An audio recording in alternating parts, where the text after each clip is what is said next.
नमस्कार दोस्तों, मैं आपका दोस्त मोनू एक नई कहानी के साथ। आप देख रहे हैं स्टोरी टेल। दोस्तों, हमारी कहानी का शीर्षक है मृत्यु सत्य है। एक चतुर व्यक्ति को काल से बहुत डर लगता था। एक दिन उसे चतुराई सूझी और काल को अपना मित्र बना लिया। उसने अपने मित्र काल से कहा, मित्र, तुम किसी को भी नहीं छोड़ते हो, किसी दिन मुझे भी गाल में धर लोगो। काल ने कहा, ये मृत्युलोक है, जो आया है उसे मरना ही है। सृष्टि का यह शाश्वत नियम है, इसलिए मैं मजबूर हूं, पर तुम मित्र हो, इसलिए मैं जितनी रियायत कर सकता हूं करूंगा ही।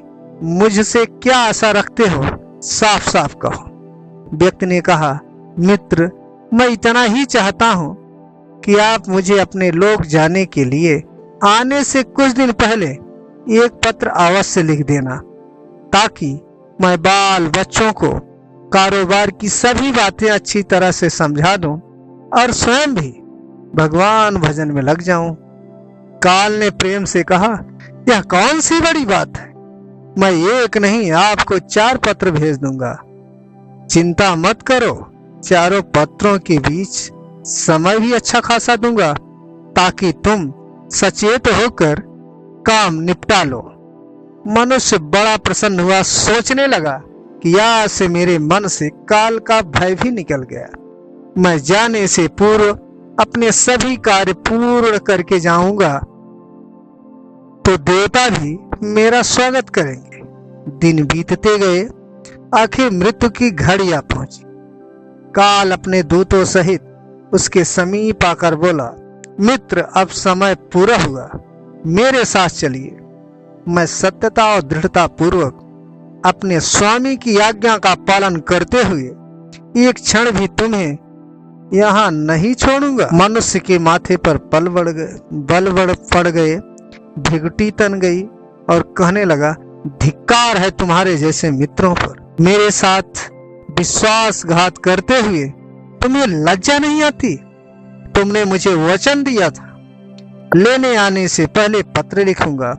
मुझे बड़ा दुख है कि तुम बिना किसी सूचना के अचानक दूतों सहित मेरे ऊपर चढ़ाए। मित्रता तो दूर रही, तुम अपने वचनों को भी नहीं निभाया। काल हंसा और बोला, मित्र, इतना झूठ तो ना बोलो, मेरे सामने ही मुझे झूठा सिद्ध कर रहे हो। मैंने आपको एक नहीं 4 पत्र भेजे हैं, आपने एक भी उत्तर नहीं दिया। मनुष्य ने चौंक कर पूछा, कौन से पत्र? कोई प्रमाण है मुझे पत्र प्राप्त होने की? कोई डाक रसीद आपके पास है तो दिखाओ। काल ने कहा, मित्र, घबराओ नहीं, मेरे 4 पत्र इस समय आपके पास मौजूद हैं। मेरा पहला पत्र आपके सिर पर चढ़कर बोला, आपके काले सुंदर बालों को पकड़कर उन्हें सफेद कर दिया और यह भी कहा कि सावधान हो जाओ, जो करना है कर डालो। नाम, बड़ाई और धन संग्रह के झंझटों को छोड़कर भजन में लग जाओ। पर मेरे पत्र का आपके ऊपर जरा भी असर नहीं हुआ। बनावटी रंग लगाकर आपने अपने बालों को फिर से काला कर लिया और पुनः जवान बनने के सपनों में खो गए। आज तक मेरे श्वेत अक्षर आपके सिर पर लिखे हुए हैं। कुछ दिन बाद मैंने दूसरा पत्र आपके नेत्रों के प्रति भेजा। नेत्रों की ज्योति मंद होने लगी, फिर भी आंखों पर मोटे शीशे चढ़ाकर आप जगत को देखने का प्रयत्न करने लगे। 2 मिनट भी संसार की ओर से आंखें बंद करके ज्योति स्वरूप प्रभु का ध्यान मन में नहीं किया।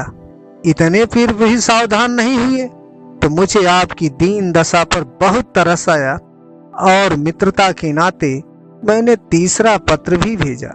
इस पत्र ने आपके दांतों को छुआ, हिलाया और तोड़ दिया।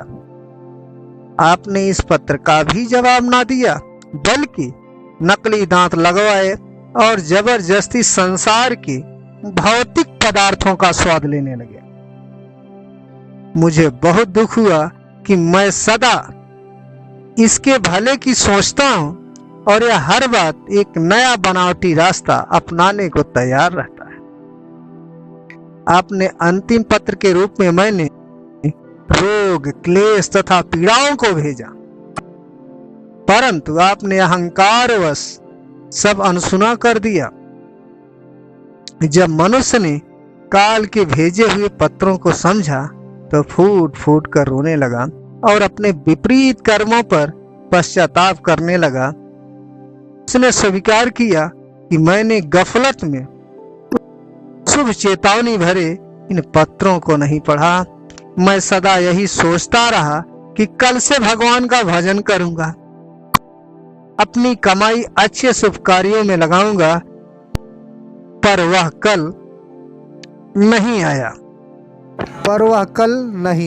काल ने कहा, आज तक तुमने जो कुछ भी किया, रूप रंग, तुम्हारे ये सारे रुपए, जमीन जायदाद, तिजोरी में जमा धन संपत्ति सब यहीं छूट जाएगा। मेरे साथ तुम भी उसी प्रकार निवस्त्र हो जाओगे जैसे कोई भिखारी की आत्मा जाती है। काल ने जब मनुष्य को की एक भी बात नहीं सुनी तो वह हाय हाय करके रोने लगा। सभी संबंधियों को पुकारा, परंतु काल ने उसके प्राण पकड़ लिए और चल पड़ा अपने गंतव्य की ओर। काल ने कितनी बड़ी बात कही। एक ही सत्य है, वो अटल है। वह है कि हम एक दिन मरेंगे जरूर। हम जीवन में कितनी भी दौलत जमा करेंगे, कितनी शोहरत पाएंगे, कैसी संतान होंगी, यह अब सब अनिश्चित होता है, समय के गर्भ में छुपा होता है। परंतु हम मरेंगे एक दिन, बस यही एक बात जन्म के साथ ही तय हो जाती है। ध्रुव सत्य है मृत्यु। काल कभी भी दस्तक दे सकता है।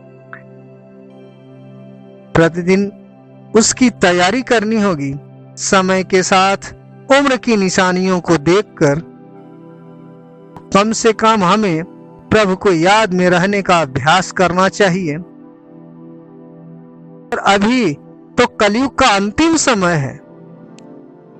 इसमें तो हर एक को, चाहे छोटा हो या बड़ा, सबको प्रभु की याद में रहकर ही कर्म करने हैं। राधे राधे दोस्तों, हमारी कहानी कैसी लगी आपको यह कमेंट बॉक्स में अवश्य बताएं और हमारे चैनल स्टोरी टिल को अधिक से अधिक लाइक एवं सब्सक्राइब करें। धन्यवाद।